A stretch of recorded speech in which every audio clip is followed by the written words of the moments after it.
All right. Good afternoon and welcome, everyone. Thank you for joining us today for the sixth installment of our Finance Fridays webinar series. I'm Rimjam Agrawal, the Program Manager at Illinois Green Alliance, managing the programs for the Building Energy Hub. This Finance Fridays webinar series is a project of the Building Energy Hub and aims to demystify the financial tools that building professionals can use to fund decarbonization and energy efficiency projects. Today, we are joined by speakers from the Capital Development Board and the Illinois Finance Authority/Climate Bank, who will be diving into the Stretch Building Code adoption grants. But before we go into that content, I'd like to share with you a little bit about the Building Energy Hub. Next slide, please. The Building Energy Hub is a project hosted by Illinois Green Alliance and supported by a network of partners that include Elevate, the Illinois Climate Bank, the ComEd Energy Efficiency Program, and the City of Chicago. We're also working with generous support from ComEd and Builders Initiative. Next slide, please. The Hub is Illinois' trusted resource center for building professionals seeking practical solutions to improve building performance. We created the Hub and programs like today's webinar and other education programs to help commercial and multifamily building owners, developers, operators, property managers, contractors, and municipal and community partners with planning, financing, and implementing building retrofits within Illinois. For today's conversation, our priority is to streamline access to financial resources and also to share with you a little bit about building stretch codes.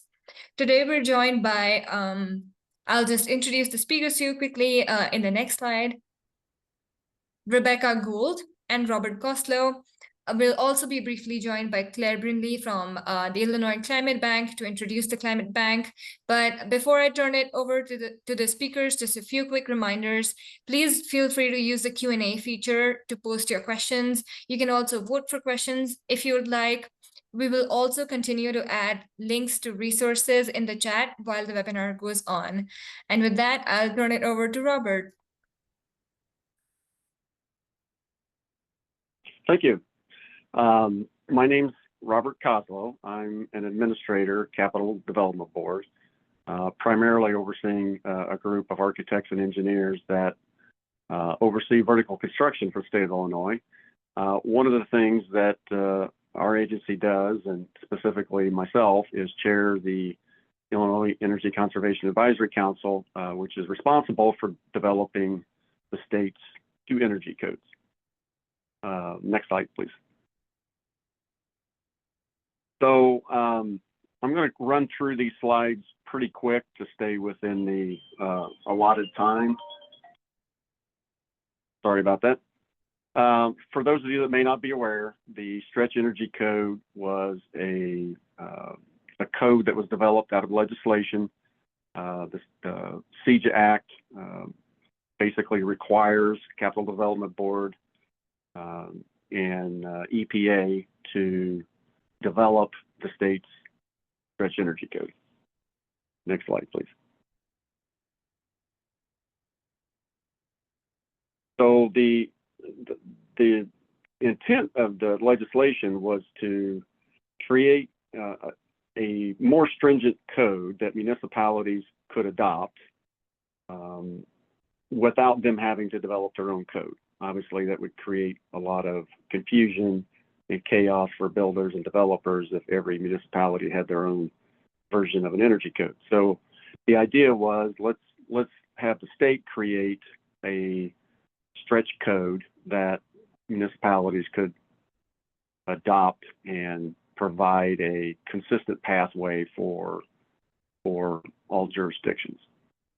So if a municipality adopts the Stretch Energy Code, it in essence takes the place of the Illinois Energy Conservation Code, which is the statewide minimum, or what we now call the base code. So adoption of the Stretch Code is essentially replacing the base code.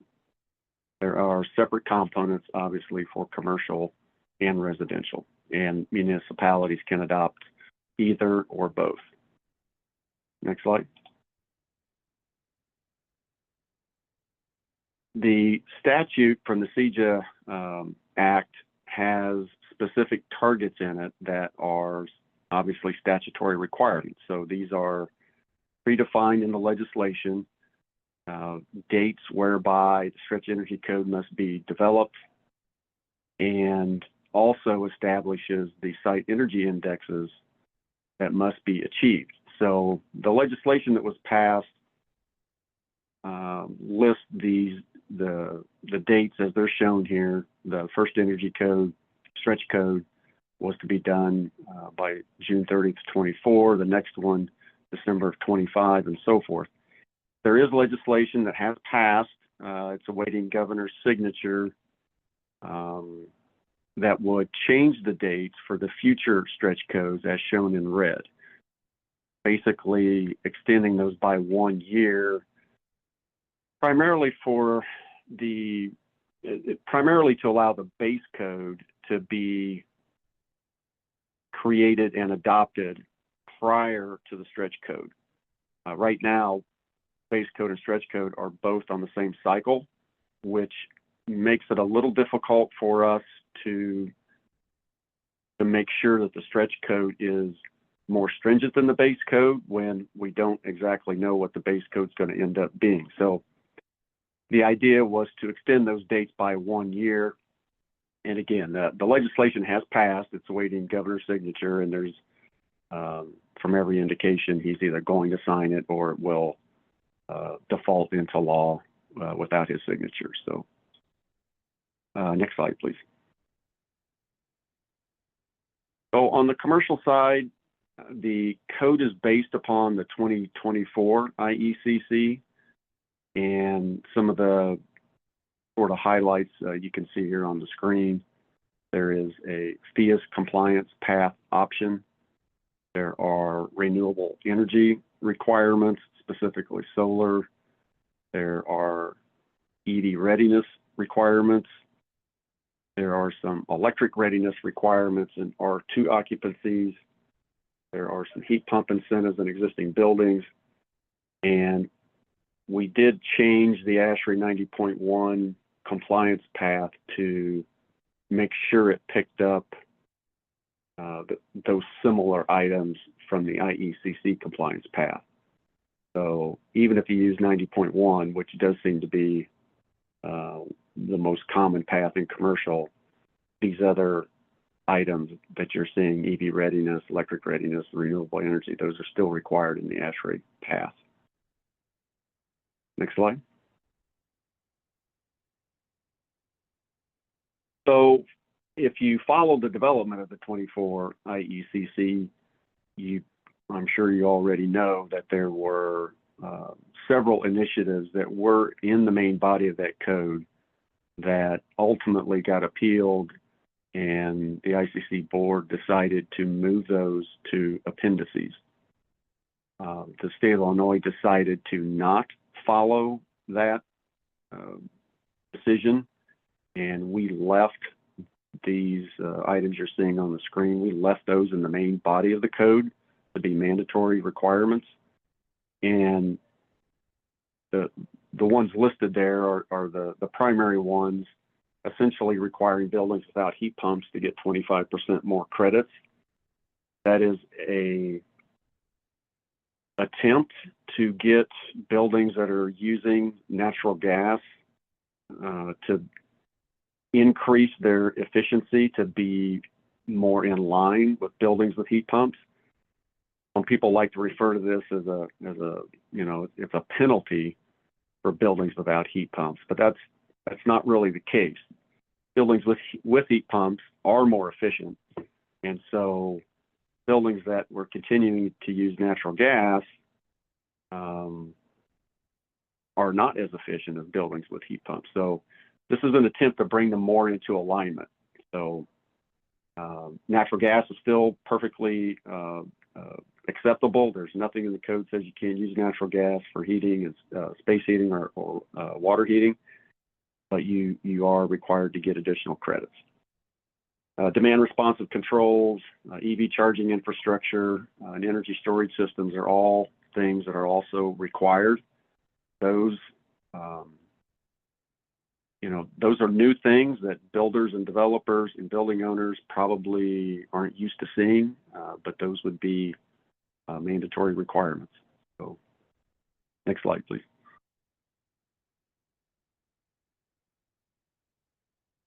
Residential provisions were based primarily on the 2021 IECC, although the Illinois amendments were primarily taken from the 2024 IECC. So even though it was based on the 2021, it looks similar to the 2024, but we chose to use the 2021 version just because it was available at the time the council started developing the code. Can we go back? Go back one slide. Here we go. So again, you see some things here that are similar to what is done in commercial. There's a FEOS compliance path. There is some limited electric readiness provisions, renewable energy readiness. If you build a new home, you are required to put in some raceways or pathways to tie in a future solar system on the roof back to your main electrical panel. There are some heat pump incentives and a requirement for demand response thermostats. Next slide. And I won't get into this too deep, but PNNL did do a cost-effective analysis on the residential code and did find it to be cost-effective, even with the things like electric readiness, even though those things don't reduce the energy consumption of the building. Even with those added costs, it was found to be cost-effective. And that report is on our website if you're interested in seeing it. Next slide. And last year was the first year, I believe, in the history of our code that we actually entered a publishing agreement with ICC to publish not only our base energy code, but also our stretch energy code. So typically in the past, if you wanted to see the Illinois amendments, you would download those from our website, print them out, stick them in your code book, or it was a little bit cumbersome, but the CEJA Act gave us funding to do this. So we do now publish the base code and we do publish the stretch code. And hopefully that's made it much easier to use in the field. So next slide.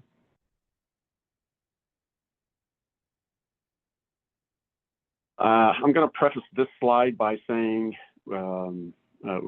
we have asked DOE to do this. DOE has said that they will do this for us, but with the cutbacks DOE is seeing this year, we don't really have a timeline for this. This was a big objective for me to try and help municipalities in their adoption and enforcement of the code, to have these res check and con check Illinois specific versions. But DOE has not committed to a timeline for these. So really don't know when this is going to happen, but it is something they have indicated they will do, but I don't know where we're at in the queue. Next slide. And just so you are aware, the 2023 version is available now for adoption. The 26 should be available early spring of next year. It will also be based on the 2024 IECC. It should be a little easier for end users and code officials in the sense that it will look more like the model code, the 2024 IECC.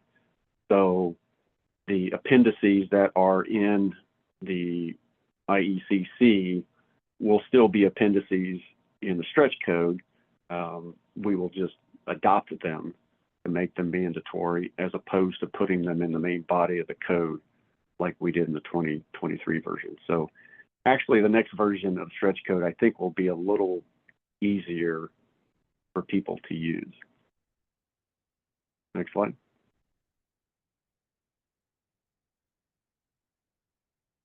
So I know there's been a lot of debate on who can adopt the stretch code, and there's a little bit of maybe disagreement on the exact interpretation of the law. What you're seeing on the screen here is an excerpt from the Energy Efficient Building Act, which is the statute that creates the stretch code.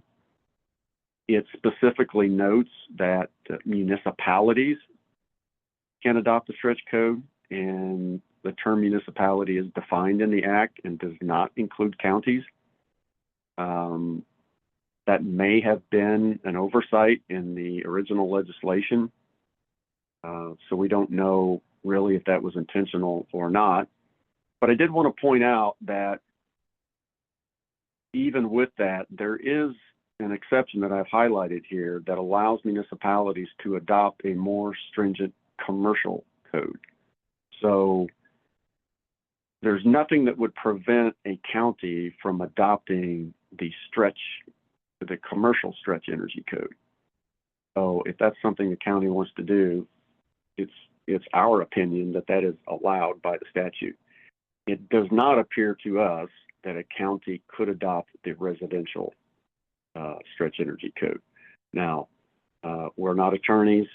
We don't have interpretation authority over this. I would defer any county that's interested in that back to their own legal staff, for a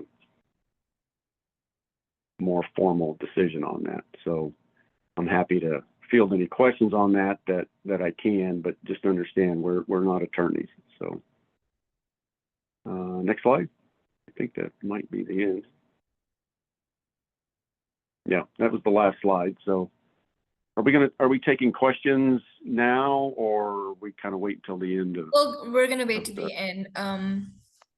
Okay. Thanks, Robert. Yeah, no problem. Thank you.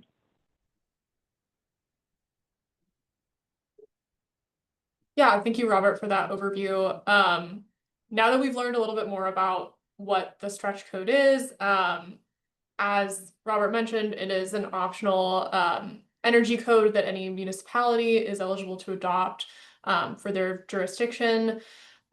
In order to encourage the adoption of the stretch code, the Illinois Climate Bank, Illinois Finance Authority is offering grants that folks can use for almost any activity leading up to encouraging the adoption of the stretch code.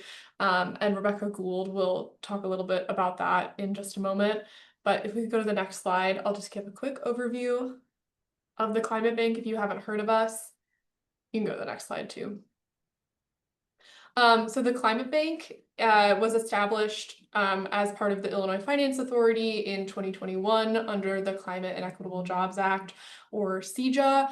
I think this slide really sums up our purpose really well, but especially I think that third bullet point, the goal of the Climate Bank is to really accelerate the investment of private capital into clean energy projects across the state of Illinois, that's in a manner that's reflective of the geographic, racial, ethnic, gender, and income level diversity of our state.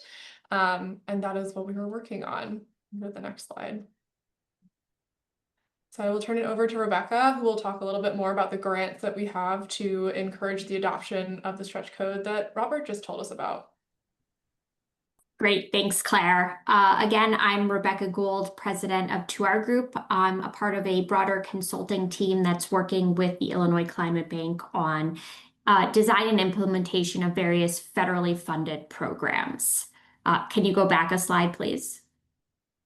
So in October 2024, the U.S. EPA awarded Illinois EPA about $430 million through the federally funded program called Climate Pollution Reduction Grant, or CPRG.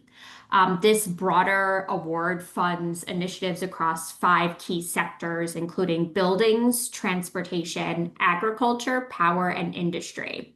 And under that award, the Illinois Climate Bank received a $137 million subaward to implement a number of programs across those initiatives. All of those programs are aligned with the Illinois state policy and CEJA goals. Next slide, please. So today I'm going to highlight a couple of currently open grant programs under CPRG, but we will focus on the stretch code adoption grants.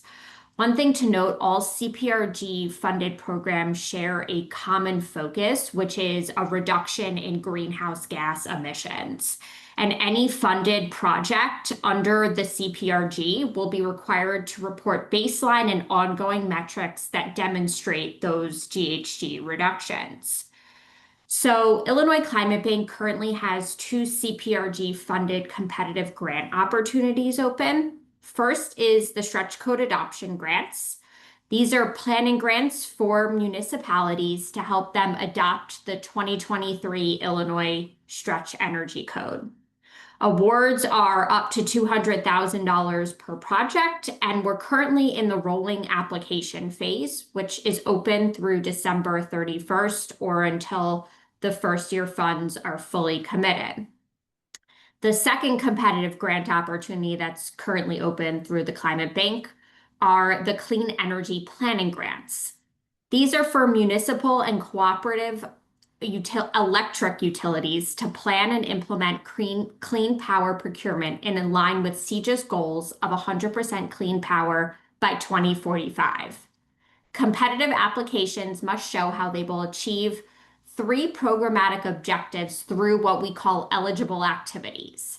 The programmatic objectives include a development of a clean energy roadmap or strategy, an increased utility procurement readiness to implement that strategy or roadmap, and clear greenhouse gas emissions reductions. The strategy or roadmap developed under this program must be in line with the CEJA goal and must also provide current baseline GHG emissions and projected GHG emission reductions based on the roadmap or strategy that's created. Full details for both programs, including eligible activities, are within the NOFOs posted on the Illinois Climate Bank website, and we can drop the link to the Climate Bank website and these specific pages on that website where you can find the NOFOs. Next slide, please.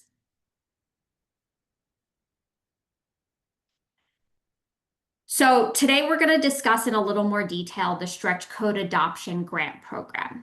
This is intended to help municipalities adopt, implement, and enforce the 2023 Illinois Stretch Energy Code by providing resources for education, community engagement, and technical assistance. I just want to be clear that these are planning grants. Applicants must show how they will meet the program's objectives through eligible activities. Those program objectives include municipal awareness and capacity building, community engagement and education, incremental code modernization, and emissions reductions and energy efficiency improvements. We've gotten some questions in the past on what is incremental code modernization. This objective is in here for municipalities that first need to update their base codes before adopting the Illinois Stretch Energy Code. Applicants should demonstrate a clear plan and commitment to adopt the stretch code once those base code updates are complete. Again, these are planning grants. It's not funding for project deployment, pilots, installations, or equipment purchases. Applications for ineligible activities may not be considered. We have listed a few eligible activities on the slide, but I also encourage everyone to review the NOFO carefully for a more complete list of eligible and ineligible activities. And once again, the focus is really greenhouse gas emissions reductions. Strong applications will clearly link proposed activities to measurable GHG reductions.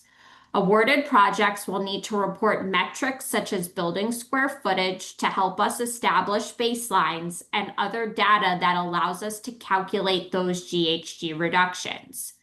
Applicants should think about the tools or resources they may need to collect and report this information as part of their proposals and are included within eligible activities.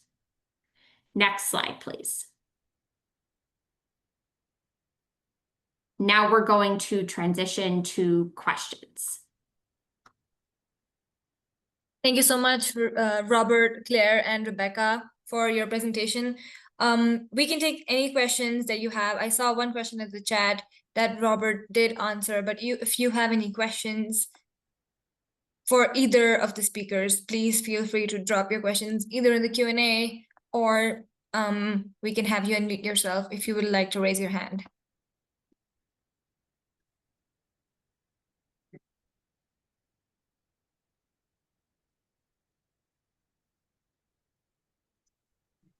I also just wanted to mention, I saw that one of the questions in the chat was asking about a cost effectiveness analysis for the commercial side, since Robert mentioned that there is one for residential, but currently not one for commercial.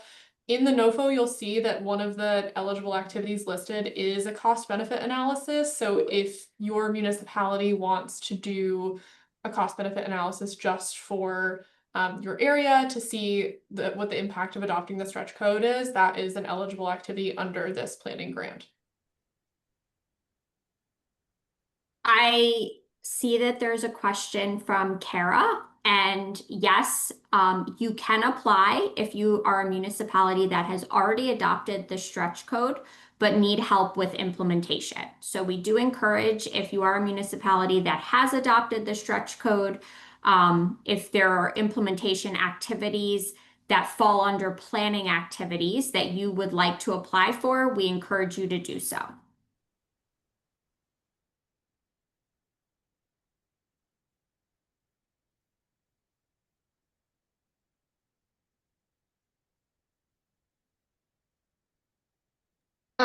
We have another question. Who are the consultants supporting implementation? Claire, do you want to answer that, or do you want me to answer that? I suppose I'm unclear on if you mean the consultants supporting this grant or the consultants that you might use were you to submit an application under this, both. So the consultants supporting this grant are the Climate Infrastructure Group, which Rebecca is a part of, and supporting the development of application materials, and also helping review applications and submissions. Rebecca, I don't know if you have an answer to maybe the types of consultants you would use to submit an application. So again, an applicant has to be a municipality, but I know there are a number of different nonprofit and consulting groups that work on Illinois Stretch Energy Code. One that comes to mind is Slipstream. I also don't know if Kindy or Rim Jim, if you have any others in mind that work on that might be able to support these municipalities.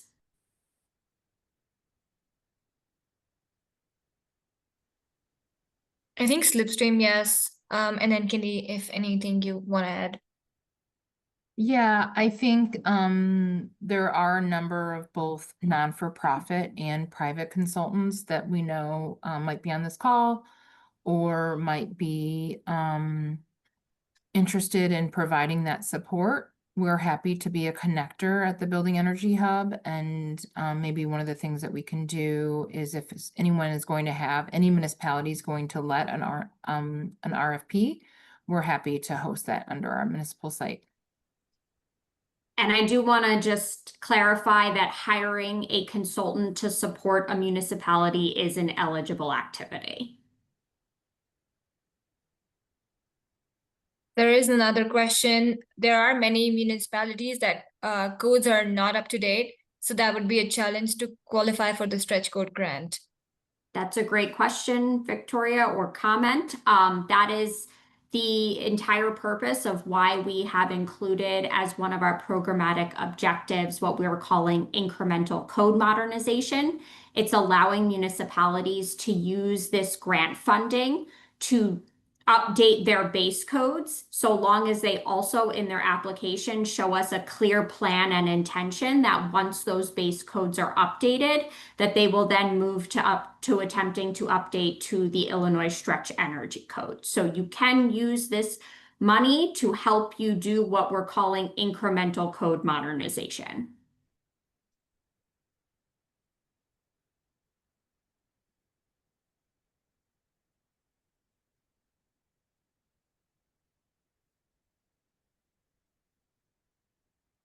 Any other questions, thoughts, or comments?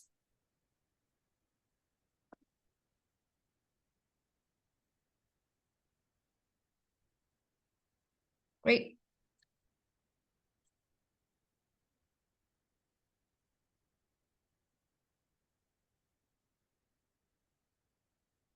Another question, are you aware of which municipalities have these challenges? I am not aware of specific municipalities. We did do outreach and stakeholder engagement before we launched the first round of NOFO, and this was feedback that we received in that outreach and engagement is the need for this incremental code modernization. But as to specific municipalities, I cannot name them. Another question from Mia. Since it's only municipalities that can participate, does this mean that funding only applies to public buildings?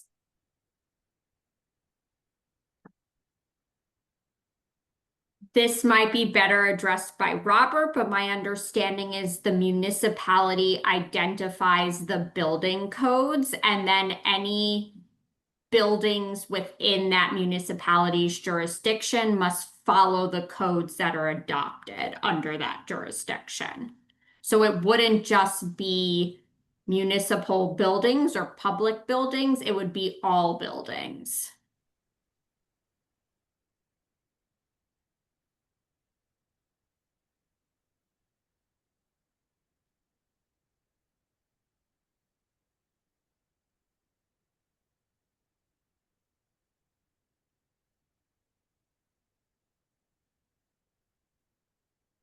Robert, did you have anything to add to that?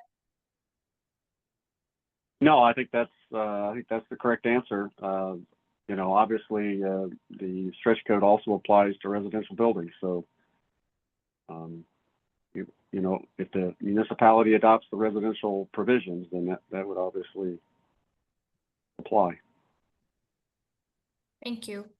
Robert, going back to one of the earlier questions we received about which municipalities have these challenges, do you know if there is a public database of which municipalities have which base codes or what they're up to date on that people could look up?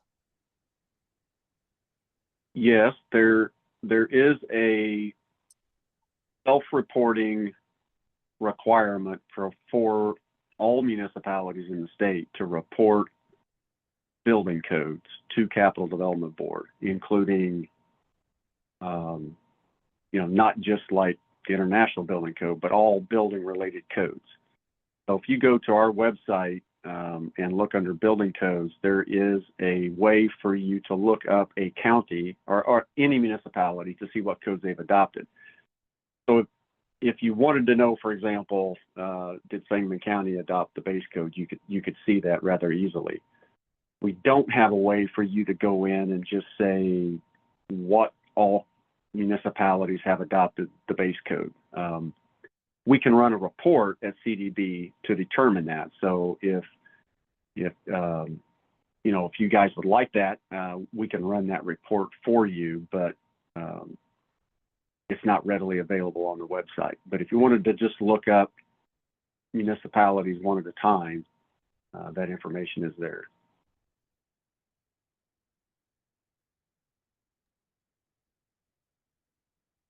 I personally think having that report might be useful information if that's something that CDB could provide.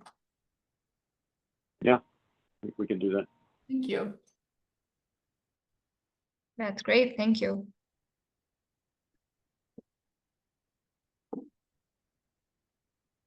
All right, I don't see any new questions. So we can I can turn it back to IFA team to wrap up your presentation.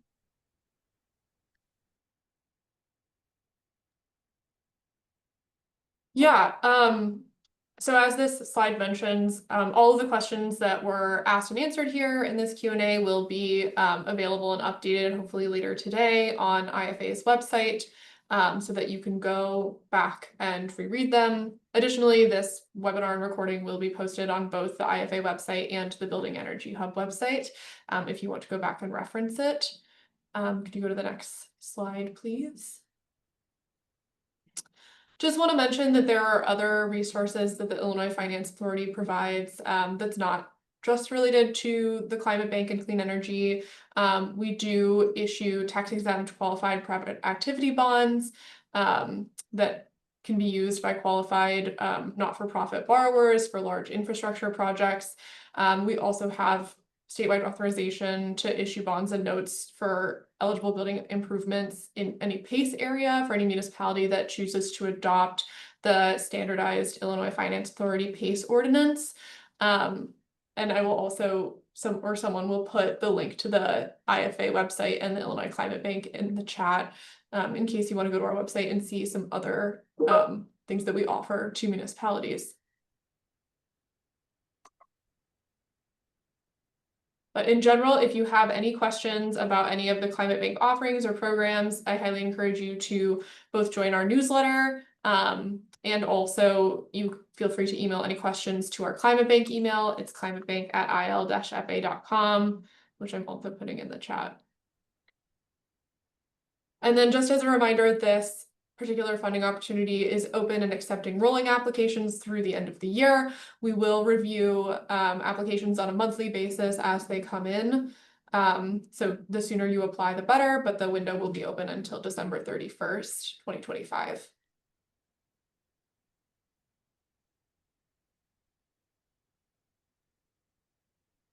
Do you go to the next slide? Awesome, thank you. Thanks, Claire. Just wanted to share some stretch code resources for everyone on this call. The Building Energy Hub does have a residential and a commercial stretch code guide. And earlier this year in June, we did a couple of stretch code workshops that are 60-minute recorded programs that you can watch on YouTube. Next slide. And then please stay engaged with the Hub. We have a help desk. We have a new and updated website. So there's many ways that you can continue to be engaged with us. Please reach out for any questions or clarifications. We will be following up with an email that has this deck attached, as well as a recording of this webinar. Thank you so much for attending. Please take the survey at the end of this webinar to tell us how we did, and if you have any suggestions for future programs. Thank you to all the speakers for being here with us today, and thank you all for attending. Have a great afternoon and have a great weekend.